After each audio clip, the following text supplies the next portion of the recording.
enjoying our content in a brand new way.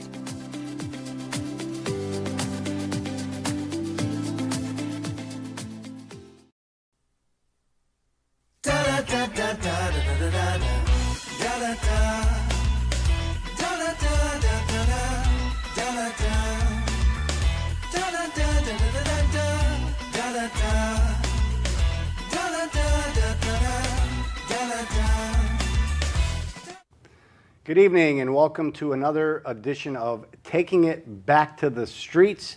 This is episode number 3. My name is Andy Michaud. It's good to be back on TV after 22 years. And tonight I have a very special guest, probably the person that has his finger on the pulse of the city of Waterbury more than anybody else.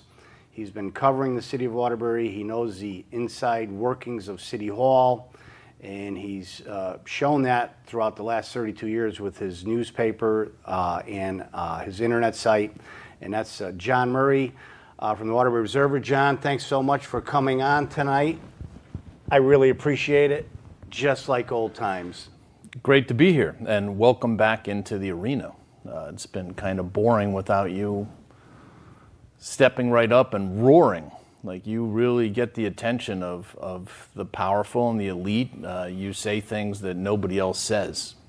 And you jam a flashlight into areas that people are often afraid to jam a flashlight. So welcome back, and let's jam a flashlight. I like that story. Let's talk a little bit. I know right before we went on, we were talking about, the Waterbury Observer. It's 32 years. You've been in existence. October 28th was your first paper, 1993. Yeah, it was a great paper. I mean, yeah, I was in it, so it was a good one, but go ahead. So I have a surprise for you. This is the first paper of the Waterbury Observer. It came out October 28th, 1993. And this is the back page of the Waterbury Observer. Michaud for mayor, a vote for hope. And this is where our lives intersected, and they've been intersected for a long, long time, and powerfully so. That we started out the Observer, and it came out right before the 1993 election, and it was incumbent Mike Bergen against Republican challenger Steve Soma, and independent wild card Andy Michaud. So I started this paper with Marty Begnall, and we wanted to sit down with the mayoral candidates and do a question and answer with all 3 candidates. And I was watching closely. The Republican American is not mentioning your name. And there's a debate in the chamber. You're not invited to it. And it's like, you are getting ignored. And so Marty and I sat down with you. We sat down with Mike Bergen, and we sat down with Steve Soma, and gave you each the same amount of space. And so here was our questions. We tape recorded it. Here was the answer. So we transcribed it. So if we look like an idiot, there it is. If you look like an idiot, there it is. And so we gave you, I think it was like 4 or 5 pages. This is your interview. So big interview. Andy Michaud, here's Steve Soma. I think the other one was Bergen up front. And then the jump to other pages, very detailed stuff. And after the paper came out, Bergen called our answer machine and said it was the fairest, most comprehensive election coverage in the history of Waterbury.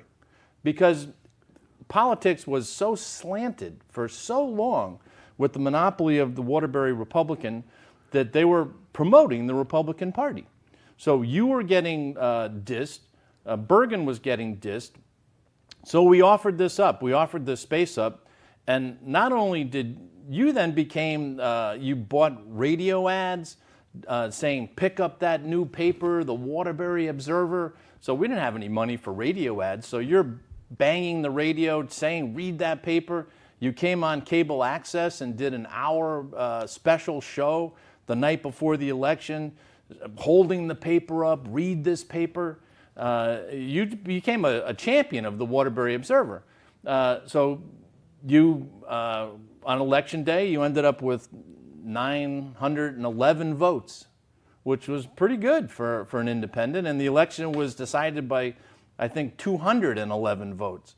So you arguably swung that election with your entrance into politics. But right after that, so now Andy Michaud's no longer a mayoral candidate.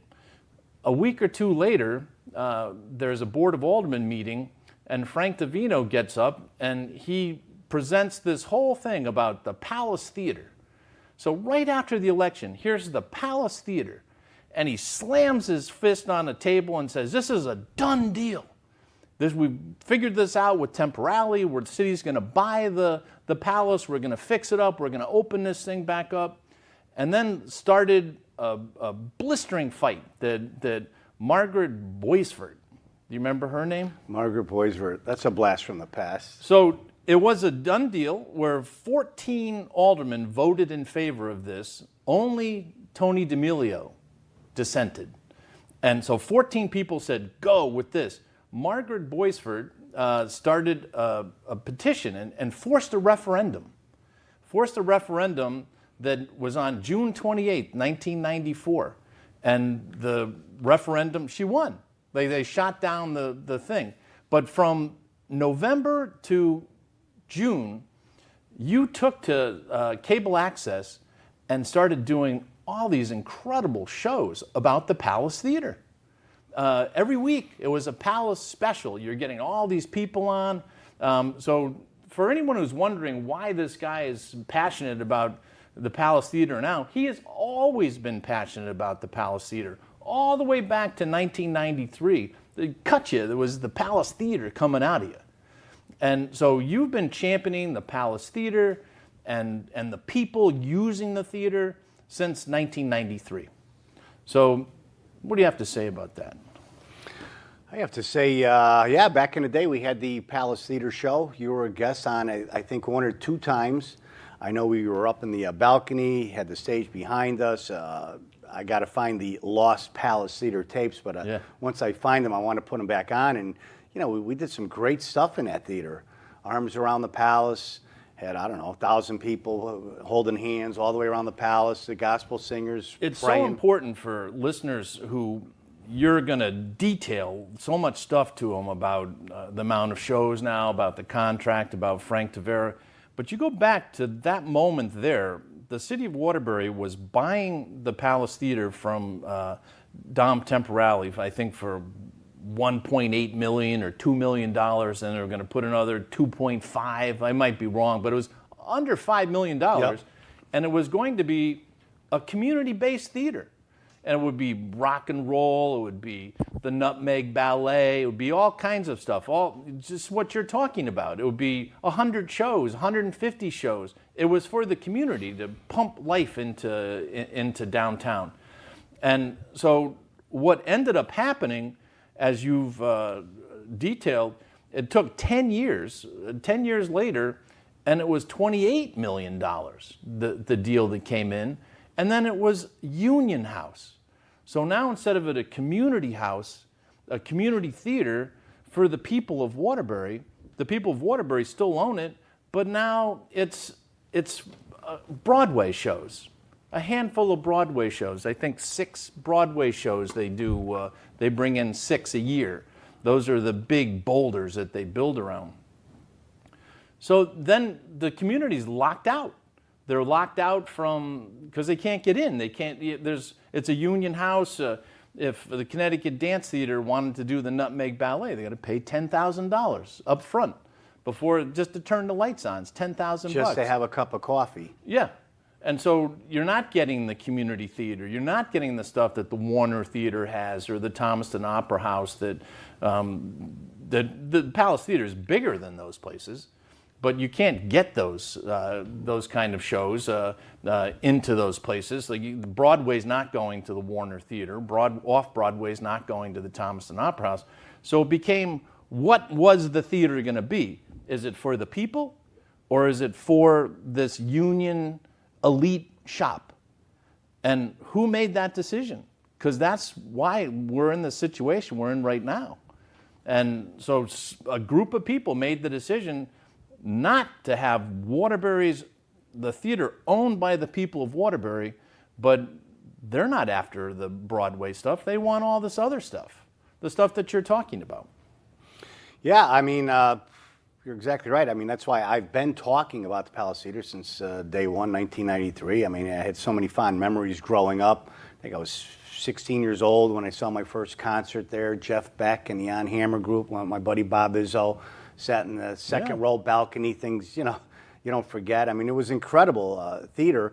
And I always said that the Palace Theater is the heart and soul of Waterbury. I don't know of any other facility that could hold almost 2,700 people at one time. The gyms in the city can't, the auditoriums in the city can't, maybe Municipal Stadium, that's outdoor, but this is the heart and soul of Waterbury. We could just bring so many people together at one time into that theater, and we've been completely shut out for the last 20 years. So you go back to when John Rowland had this $300 million revitalization project in downtown, where they're going to build Waterbury Arts Magnet, bring UConn Waterbury downtown, and put this $28 million into the Palace Theater. It was kind of a package deal that you needed all three of them to make the thing work. So it happens, but it happened at lightning speed.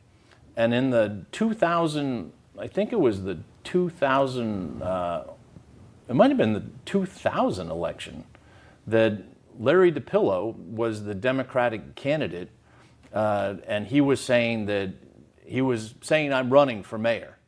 And the first thing he said is, I'm going to stop that stuff on East Main Street, and we want to open this up to public hearings, let the public voice their opinions about this.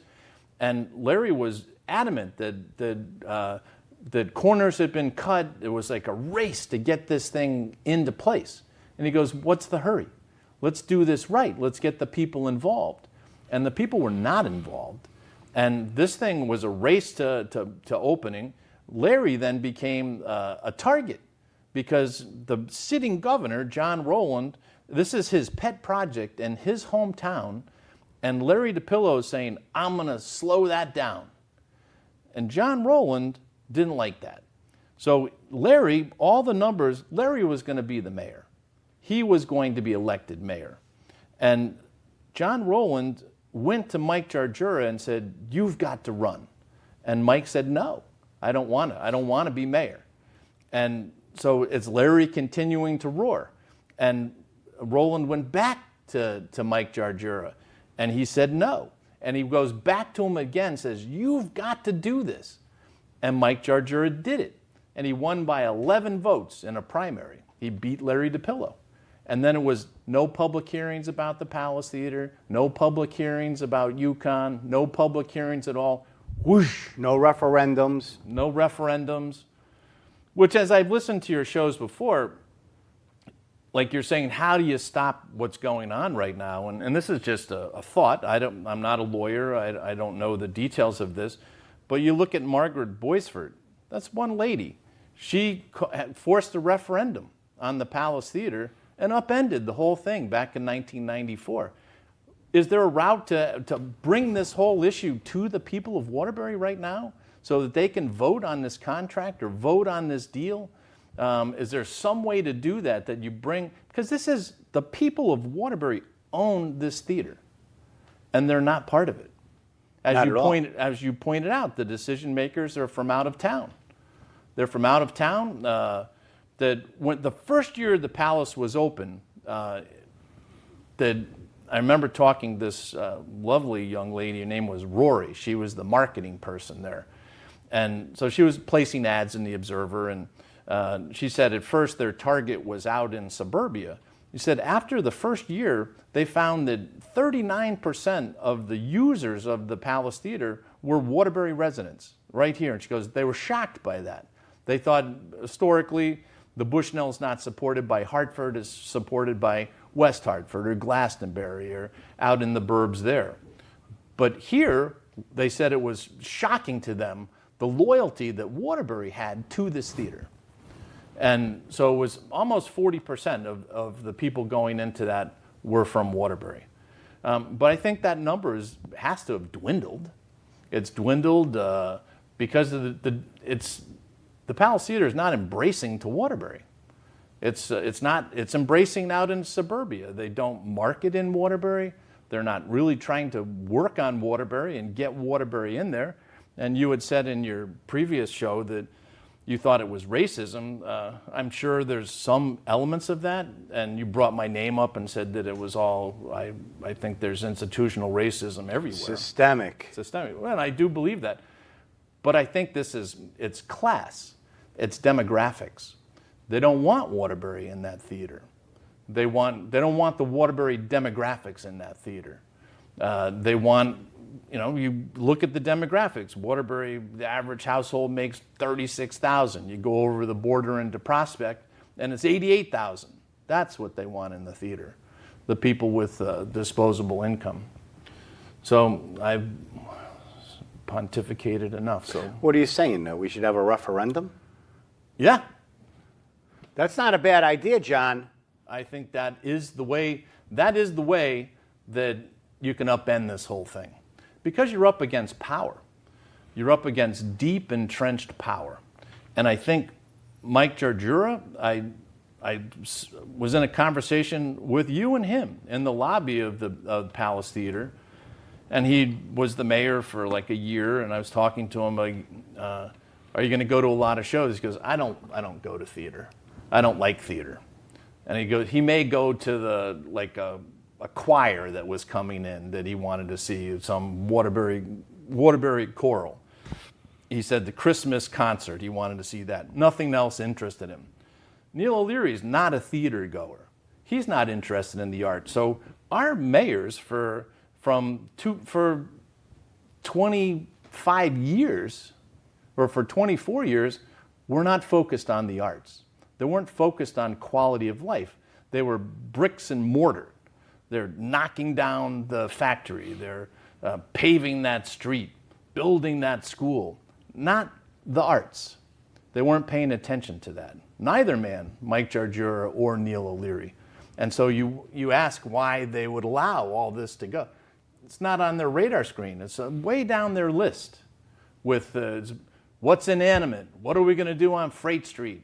That's what they're talking about, not how many shows Frank Tavera put on.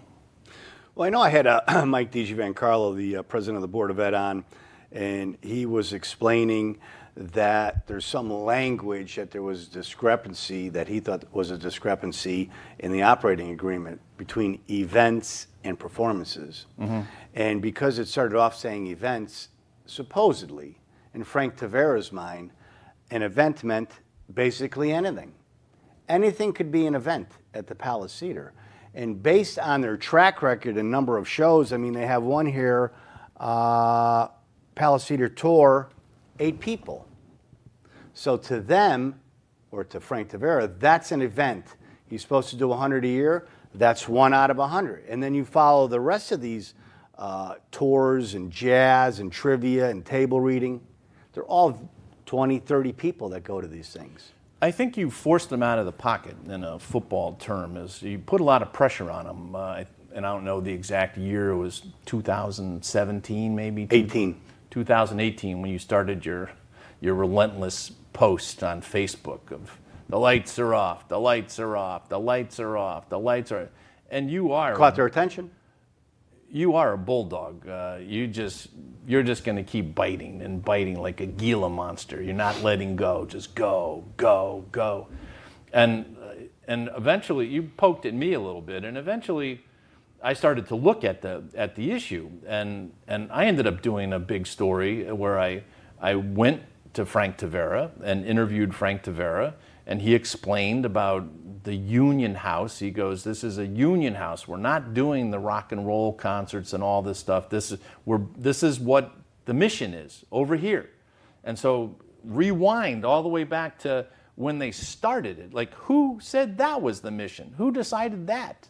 Not the people of Waterbury. They didn't decide that. Frank Tavera did. Or, no, I would think it's people up above Frank Tavera. Oh, absolutely. I mean, he's just basically their patsy. He's doing their job. What is this theater going to be? And a lot of these decisions are made. And when I did that story, Frank Montero was on the board, and Dr. Jacoby I think they might have been co-chairmans of the board. Both of them live out in the Berries. I talked to them about stuff. I talked to Neil O'Leary, and there was some very compelling stuff about what is this thing going to be. And the conclusion was, if you wanted to change it, you have to redo the contract with the unions and make them have concessions and asterisks. Okay, we can have 25 community shows, but the union is so tenacious. It's just their way or the highway. So you peel this all back. I did this big story, and O'Leary said the contract was coming up. There was opportunity to negotiate. Nothing got negotiated. Nothing really changed. And what changed is because I went and asked Frank Tavera questions. They pulled their advertising from the Waterbury Observer and never advertised again. And they were frequent advertisers, and that's like whack. Punish you for having the audacity to Question them. To put a spotlight on me. Okay, you're off the list. And that's what makes Waterbury so difficult to deal with, is these power bases that you can't challenge because they'll find a stick or a rock and beat you with it. And so here we are, 7 years later, still talking about the same thing. And so how do you change it? And you'd probably have to talk to a lawyer about it, but how did Margaret Boisford do this? Andy Michaud could do this. Well, I mean, there was, like you mentioned, Larry DePillo at the time, and Larry was behind the referendum, and he had a group of people, and they all worked getting signatures to force a referendum, and that's how that started. As far as the rest of it, I'm not exactly sure. I mean, what's going to be next is we have to do something to get the theater open for the people. Well, you have to ask the people what they want. They own the theater.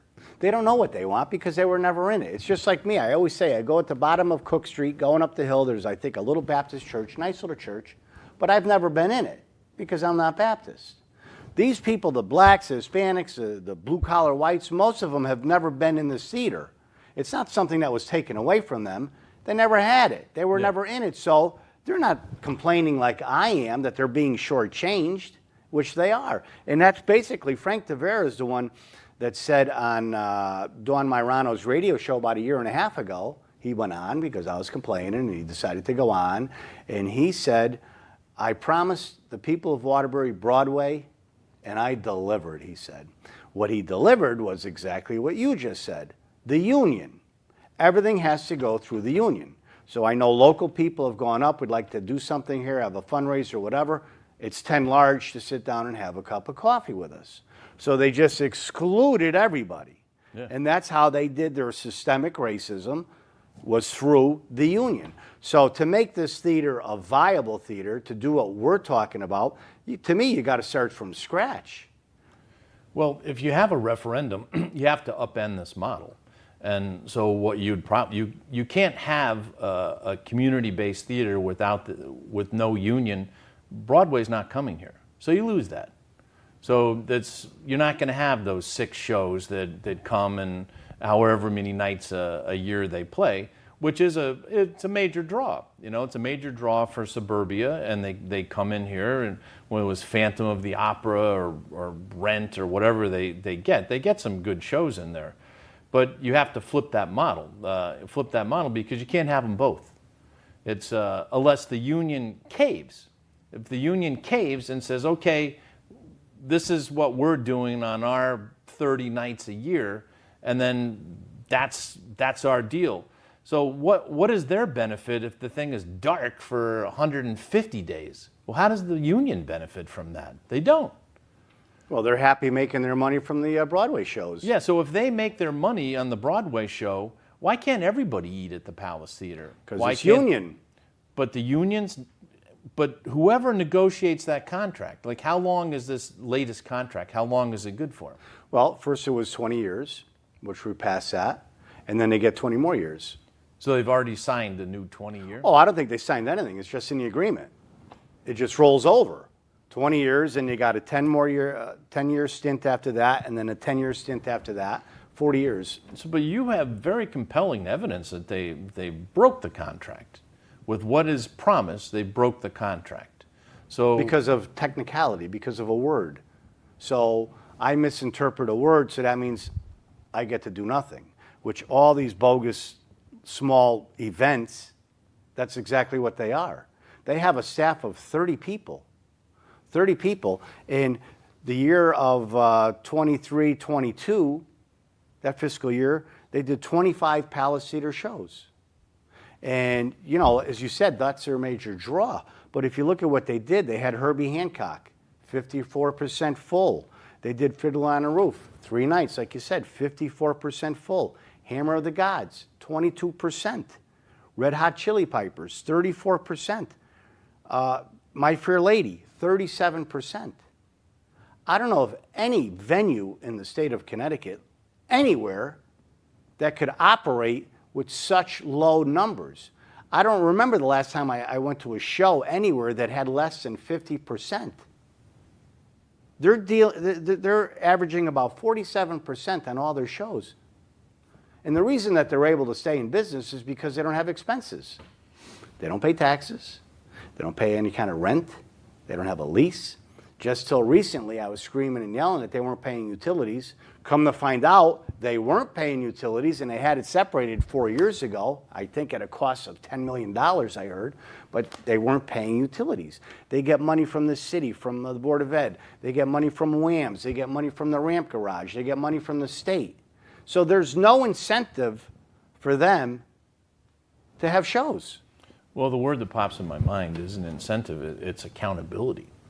It's where's the accountability? Because when it was the paperwork trail back in 2018, when you were asking those questions, is that suddenly they were throwing papers at the board. They hadn't been submitting their paperwork. No. And so the Board of Aldermen, like, who's overseeing what Frank Tavera and the Palace Theater is doing?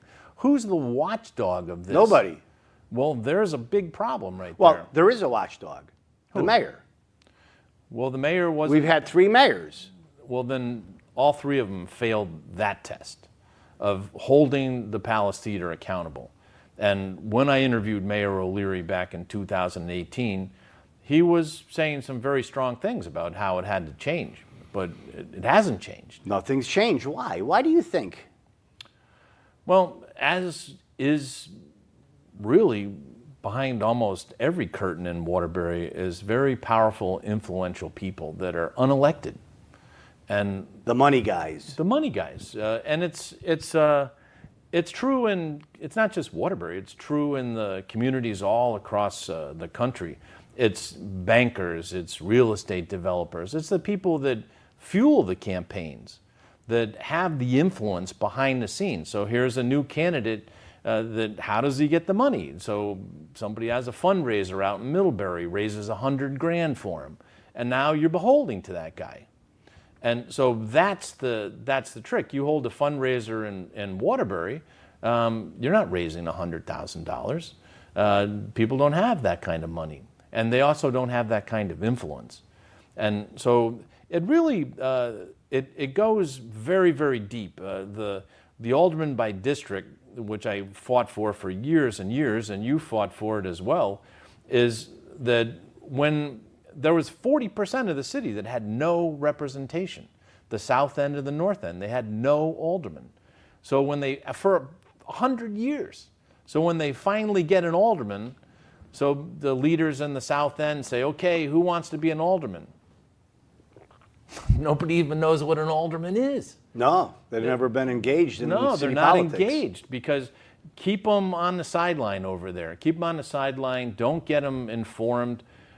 So it's been very difficult to get quality aldermanic candidates in some of these pockets of Waterbury, because there's really no feeder system. They don't understand what it is. They don't understand what you get from City Hall. What's the importance of being an alderman? Well, maybe you get your road paved. Maybe you get a new firehouse. Maybe you get something down Maybe your there. husband gets a job. Yeah, maybe your husband gets a job.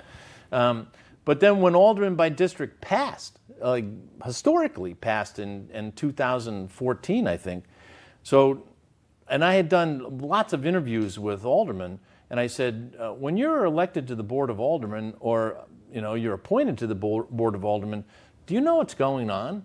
And one after another says, I have no idea what's going on in these Clueless. meetings. I said, could you have benefited from basic training, like a one-day seminar about what Robert's Rules of Order, or how do you try and start an ordinance? And every single one said yes. So I go to Mayor O'Leary. I said, now we have aldermen by district. You've got to train them. Oh, good idea, John. He writes it down. I got to talk to Linda Wibby about that. So like a few months later, what's going on with that? Oh yeah, so he writes it down again. So this is a game that we played for, I would, every 6 or 12 months, I'd say, what's going on with that? He goes, oh, I got to talk to Linda, it's getting hung. He had no interest in Sounds like he received it and placed it on file. Right into the garbage. No interest in training the aldermen. So now I interviewed current mayor, Paul Pernaruski. He's running to be the mayor, and he was against aldermen by district. He was the board president. He was all the Democrats were against this. So I asked him, I was at WATR, we had a radio show, and at the end of it I said, what's going on with aldermen by district? Are you willing to do this training? And he goes, why? Why would I do that? And because you'd empower the aldermen, you'd empower the people. And his answer was, why would I do that? Keep them ignorant. Keep them in the dark. Now, after all this time, he's going to be the mayor. Why would he dilute his power? Why would he do that? He wouldn't. Somebody has to do that. Somebody has to do that. The people rose up and did it a little bit with the alderman by district, but alderman by district has not worked yet because you don't have like a burr in the foot, that's really agitating. That's why I think if you had won your primary, you would be a perfect alderman because you're fearless. You just stand up and say whatever's on your mind. This young man who's running with the Democrats, Nelson Roman, he has the Democrats terrified because he's independent. He's going to say what he wants to say, and he's not going to go with the flow. And so they're going to try and pick him off with bullet votes, or they want to get him out. You ain't picking that dude off. No, and No way. he's going to be a real agitator in there, and that's great for democracy. And we don't need one agitator; we need 4 or 5. Back in the day, if you were an alderman, and Dave Gilmore was an alderman, and Jimmy Griffin was an alderman, and Larry DePillo's an alderman, good God, it's like that's democracy. Shit would have been flying around, that's for sure. Yeah, that's democracy. And you have to work this stuff and different ideas. It's not just, I have an idea, I'm the mayor, everyone does this. So the example I give, if you go to Hartford, does Governor Lamont, does he control the chessboard? No, the House of Representatives is coming up with bills, the Senate's coming up with bills, the governor comes up with some bills. They're all coming up with stuff. And they negotiate, and so in Waterbury, it's the mayor. It all comes from the mayor's office down. The aldermen aren't coming up with ordinances. Only one I can remember off the top of my head is Frankie Chiazza wanted Waterbury to be an abortion-free zone back like 25 years, and it drew national attention that this was his idea, that Waterbury be an abortion-free zone. But these aldermen, like Nelson Roman, he will know how to do this, and he will do this. He'll come up with something. And it'll be so ideas will be coming from the people through the aldermen, not just from the power down. Yeah, well, that's the problem. I mean, everything's coming from the top down. You get people, you keep them ignorant, you buy them off, give their family members jobs, whatever you can do to get their vote. But the main thing is to keep them ignorant. And I think that these aldermen, they vote for a lot of different things that they don't even know what they're voting for. They were just told, no, this is a good idea. We got to do this for Waterbury, blah, blah, blah, blah, blah, and then they vote for it. I think we need to make these aldermen accountable, whether that's sticking a camera in their face after a meeting, sending them a text message, a phone call, knocking on their door. Simple question, why? Why did you just vote for this? And I think that's very important. And I think the way to change this Palace Theater is you have one idea as a referendum, which I think would be an extreme amount of work. The other idea would be through the aldermen. If you had 8 like-minded aldermen that said, you know what, enough is enough of these bogus shows, and it's hurting downtown Waterbury, we need to force a change. And that's what I'm hoping for, because this isn't just the Palace Theater and bringing acts in and involving the community. This is about economic development.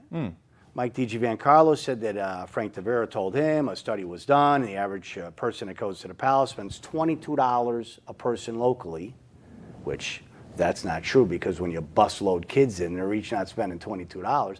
But the night of a real show that I've seen over there, people will go out before, have dinner, they'll go out after, have a drink, have a cup of ice cream, a cup of coffee, whatever. It's economic development. So the way I see it, over the last 20 years, we've lost $60 million in economic development to this downtown Waterbury. That's why the place is vacant. They're empty buildings, and that's why we got to start buying these buildings, because downtown, half of it's empty. Well, what's unique about your championing the Palace Theater is there's no obvious angle that you're working. You're not trying to run the Palace Theater, or you're not going to be the guy doing the concessions in there. This is thumping in your heart, because you're a theater goer or a concert goer. You go to a lot of shows all over the place. And so you doing this, like, you see what this thing could be, where much of Waterbury doesn't see it right now. You see what it was when you were a kid. I didn't live here then, back in the 70s and 80s. I went to some shows, I went to some events at the Palace Theater when I first moved here, and it was World Championship boxing matches. And they'd have it on closed circuit. Yeah. And there'd be 1,500 guys in there screaming, yelling. There's very exciting stuff. Well, you saw that? Yeah, I saw a few of those. I never went to those, but I did hear about them. Yeah. Yeah, closed circuit TV. Yeah. But I think you should be commended, and I do commend you for picking up the ball and championing this, because that's real leadership, and I think that's what it needs. It needs someone who's fearless and to tangle with all this. And what you were talking about, trying to keep the aldermen accountable. What's difficult is the Waterbury Observer is very diluted right now. I'm not doing it as much as I was. WATR is diluted. The Republican American is diluted. Public access. So the vehicles of accountability, the business models in all of these have been wounded by the internet. And so they're very difficult to sustain. So you have Dawn doing her Facebook thing, or the Waterbury Times guy that does some stuff. Actually did a great job. I found out about the election results from him. I was up in my house in Litchfield County. I'm trying to find out, did you win? And it was through that guy. It was through his numbers and his reporting. There's nobody, I wasn't down here. WATR wasn't doing it. I don't think the Republican American was doing it. Nobody was doing it. We used to have 5 or 6 people trying to get Remember you had WATR down there at newspaper headquarters. Yeah, there's no Tom headquarters Schultz, now. Salim Nujam, they'd go on, they'd talk about the election. We'd have election coverage down here, live. Yeah. Tom Carosella, Anthony Casagrande. I came on as a guest once or twice, but there's absolutely nothing no more. And that's to the advantage of whoever's in power. You're absolutely correct. And because it's the watchdog of City Hall, it's a political reporter that just, there's times during the last couple years of Mayor O'Leary's office, there was nobody covering them. The political reporter that had been assigned that was their beat, they left, and then nobody was doing it. They would sort of piecemeal. This one would do it one time, but it used to be people going in there every day for the daily paper. And it just, now you have a mayor, a very powerful, influential mayor, with no eyes on him. Nothing. And, yeah, that's not good for the city. There's no accountability here. I mean, you could almost get away with murder in the city and nobody would know about it. I mean, that's the reason why I came back. That's the reason why I ran for alderman. I didn't want to be an alderman. Yeah. But my next step to get this theater open was to do that. Maybe I could do something from the inside. And thankfully, I lost. I know why I lost, but thankfully I lost because I wasn't ready to go to all these meetings and start arguing with all these people. All I want is to get this theater open. So the next venue to do that was coming on TV, going on the internet, just like this show right here. It'll be uploaded to Brass City TV on YouTube. Anybody in the world could look at it. I've had several friends from Florida watch the shows. So for me, this was the next step to expose it. I could do it on my time, just like you do your newspaper on your time, and that's it. So, you know, we're going to keep pushing this issue until it's resolved, and it has to be resolved. It has to, for the viability of the city.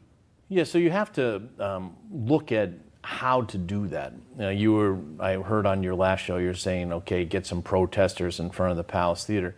There has to be some lever to pull to bring the people back into this conversation. And it's about ownership, and that it's not serving the people of Waterbury well. It's not bringing in the consumer that you want. If every one of those shows was sold out and they're doing 100 shows, you wouldn't be sitting here right now. No, I wouldn't be. No, you would be going to the shows. Absolutely.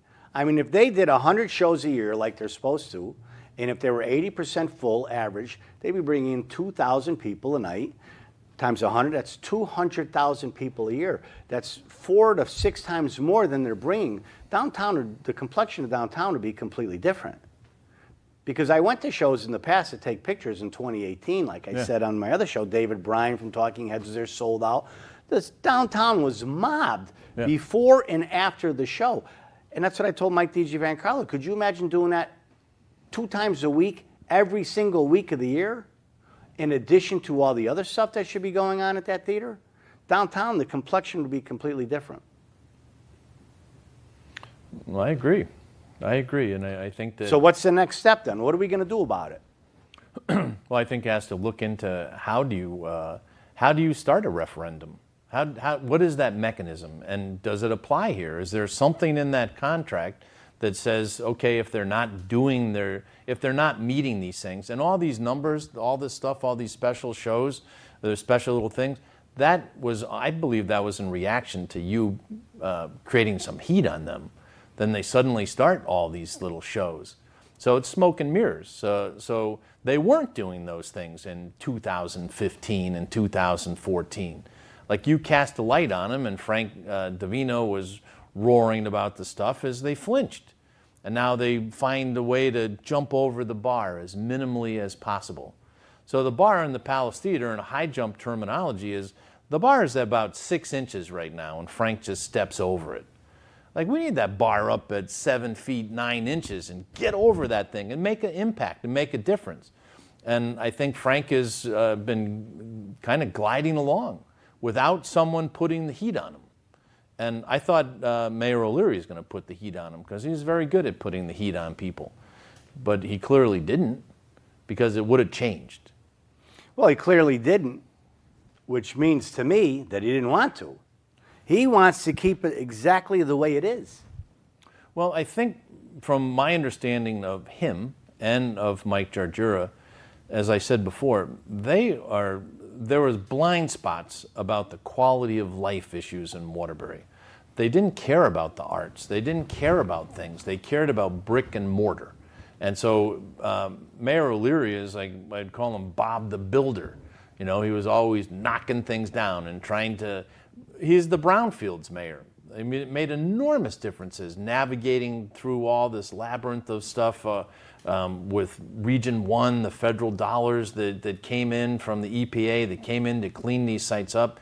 He pulled out a lot of rotten teeth. And now what are we going to put in those spaces? That's up for the next mayor or the next generation to try and figure that out. But he wasn't focused on arts. We have an art committee, a public art committee. What do? The bare minimum. No, they painted some crosswalks over by the Mattituck Museum. So I'm involved trying to get some public art, working with some Hispanic leaders, trying to get a Taino mural in the south end of Waterbury. So it's indigenous to the Puerto Ricans, Cubans, Dominicans, people of the Caribbean. This is their people before the Europeans arrived. And so public art is like, there is no public art here. You drive into Hartford, it's on the side of buildings. It's all over the place. You go into Philadelphia, it's on the trestles, the train trestles. It's all over the place. We don't have that. And it can happen just if you just prioritize it. And it can happen very quickly. But it's not the top priority, but I think quality of life is just as important as the buildings themselves and cleaning these things up. And it's what's the soul? What's the soul of the city? And our soul is, we have a pretty screwy soul here in Waterbury. The people have been abused for 100 years, 150 years. It's not this year or 5 years, 150 years ago. They don't have a say in it. You know, it's just the powerful people just dominate the population with fear and intimidation, and it's not, I don't think Mayor Pernaruski is dominating with fear and intimidation right now, but Mayor O'Leary certainly did. And he still is. Perhaps. I haven't seen him for In a all long time. honesty, I mean, he's the one who's calling the shots in the city. He's not doing the day-to-day work, but all these buildings and these projects, and One Exchange Place, Odd Fellows, Sacred Heart Church, that's all through him. Well, he set all that stuff up. So He set it all up. So whoever came in was going to carry forward. Like Giordano was the mayor when the Brass Mill Mall opened up. He didn't do anything. You know, he just cut the ribbon. It was Bergen who did it with the knocking down Scovilles. And so whatever's happening now, it's like dominoes. It's O'Leary spent 12 years knocking down dominoes, and they're going to ripple for decades.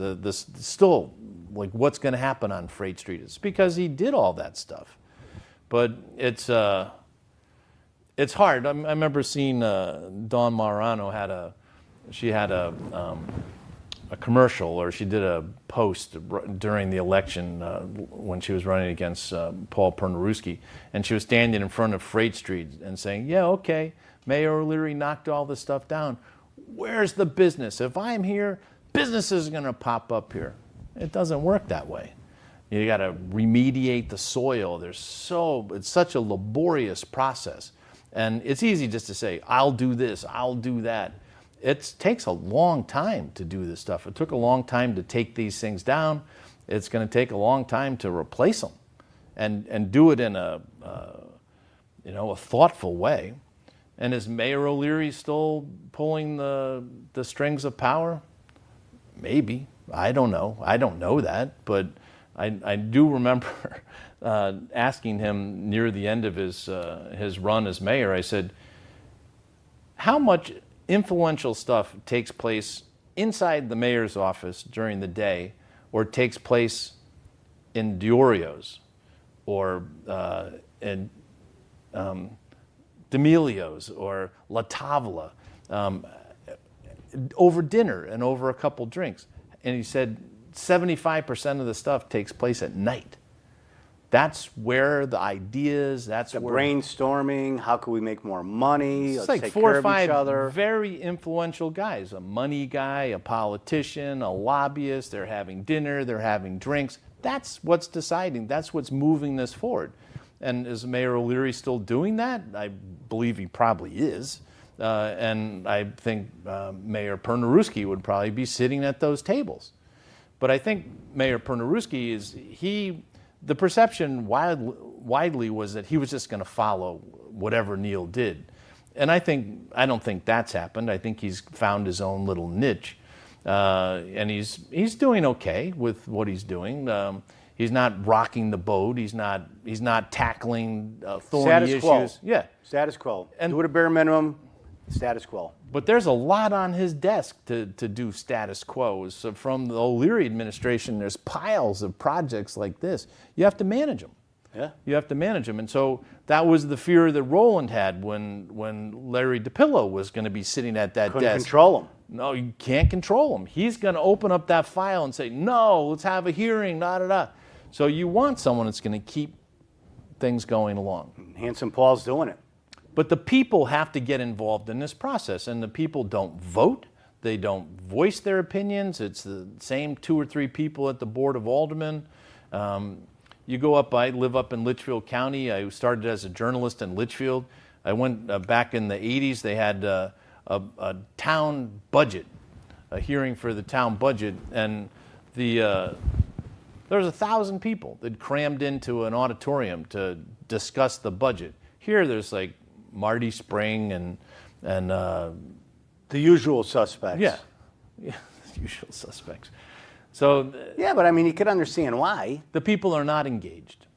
Yeah, but I mean, they believe whatever we say or do, they're going to do whatever they want anyway. Unless you went down there with an army, now you got people's attention. If you walked into the Palace Theater, if you went to the Aldermanic Chambers with 50 people, all hooting and hollering, guess what? You got their attention. And if you kept doing that, that would force change. Well, Nelson Roman came. And that's what I believe. With Nelson, I believe finally we have somebody that has enough balls to stand up and do the right thing for the people of Waterbury and not the insiders that are running the city. Well, he attempted this year it was going to have a whole slate of candidates to challenge the endorsed Democrat alderman, and then they did a faceplant by not getting enough signatures. But at the Democrat convention, there was 50, 75 people in the back of the room, all new faces, energized, wanting to challenge the old guard. And so that fight has begun. Nelson got through with the fight, but everyone else didn't get it. They weren't on the primary slate because they didn't get enough signatures. But there's other opportunities looming, and I think they're going to keep going and keep trying. So the people need to, even some of the stuff about when I'm talking to Mayor O'Leary about trying to educate the aldermen about what is your job, how can you do it, what is an ordinance, what is expected of you, how can you better serve the people. There needs to be workshops going into these neighborhoods explaining what the Board of Aldermen is, how you can interact with it. On your street on Columbia Boulevard there was Mashad for aldermen all down that street, but how many people even know what the Board of Aldermen is or what the issues are or how they can raise their hand and say, I have a bunch of wood in my yard and I need it cleaned up, and so they get aldermanic candidate Mashad makes a call, boom, it's cleaned up. So now that woman will know, oh, that's how this can work. But there's just a total Yeah, but they don't want disconnect. that because then you get people involved and they go to the meeting, they start complaining, and now they got, breath on the back of their necks that they better do something, and that's exactly what they don't want. But that's exactly what needs to happen. Like these aldermen, especially these new aldermen, they need to be like workshops. Yes. Today we're talking about the Palace Theater, we're talking about the Odd Fellows building, we're talking about Exchange Place. Here's the numbers, here's how it transpired, and here's what we see are the problems. And just like these, because they have caucuses before they vote, like on all these deals. And they go in the back room and the mayor, whomever, will stand up and blah, blah, blah, give their spiel, everything's going to be great, blah, blah, blah. And then that's it. You need a counterbalance. You say one thing, I come in and say, listen, what he just said, here's why I disagree with him, and show the other side. We don't see any of that over here. And these people they don't know any better, and they just vote for whatever they're told. There was an aldermanic candidate back maybe 2009. One of the smartest people in the city. She's now the city librarian who you've clashed with on social media. But Rachel Guest wanted to be an alderman. So she went through the process and to be an alderman. So you go through the screening process. And Ron Napoli Sr. was one of the guys interviewing. And so I said, hey, someone's coming in. This is a great possible candidate. So I just said a good word about her. And so a couple weeks later, Ron comes up to me and says, oh, your friend is, and I know her, she's not my dear friend, but I like her. And he said, "Oh, your friend is. She had a great interview. I mean, she had great answers." Until I asked the last question, and what was that? And I said, "Okay, you have a vote coming up, and the party wants you to vote a certain way, but your personal belief is different. What are you going to do? Are you going to vote your personal opinion, or are you going to vote with the party?" She goes, "I'll vote my conscience." See you later. And he goes, "That was it." And he goes, "How naive." How naive? That's what you want, someone to vote their conscience. Not these people. No. And How are they so going to get things through? she couldn't even get on the slate because she showed a modicum of independence. That she wasn't controllable. She wasn't just going to say, "Yes, whatever you tell me to vote." Which is what we see. And many of the people, they're feeding at the trough. They work for the city, or their loved one works for the city. So they're marginalized. They're vulnerable to politics and strong-arm politics. "Andy, you don't vote the way I want. Your son Andy he's gonna lose his job as a teacher." That's it. Yeah. And that's how it works, and that's how it's been working, and that's why everything that we see, Waterbury's always last. All this Palace Theater, all the money that was spent, Waterbury people are last. It's not about us. These deals that they made, it's not about us. How are we doing with the time? We got 2 minutes. Well, you keep pushing. You keep pushing and keep fighting because you are the guy. The Palace Theater is on your back right now. And Frank Davino's looking down at you and saying, "Don't give up." You keep pushing. You push and push and push. And Well, I'd like a little help maybe from John Murray and the Waterbury Observer. That'd be a nice help. Little publicity, show people what's going on. And that's the problem. Nobody wants to say anything about anything. There's probably, you could count them on one hand, 5 people in the city that'll open their mouths and not be afraid to talk, like what I'm doing, and that's it. But everybody else, they all go in a cocoon, and somebody else will deal with it. well, it's so you're calling me out. I don't really have the platform right now. It's like I don't have the paper, the physical paper. I print once a year, so I have all these stories. But you got the internet, you got your website. You get thousands of people commenting on your post. I mean, that's your avenue right there. Newspapers like obsolete.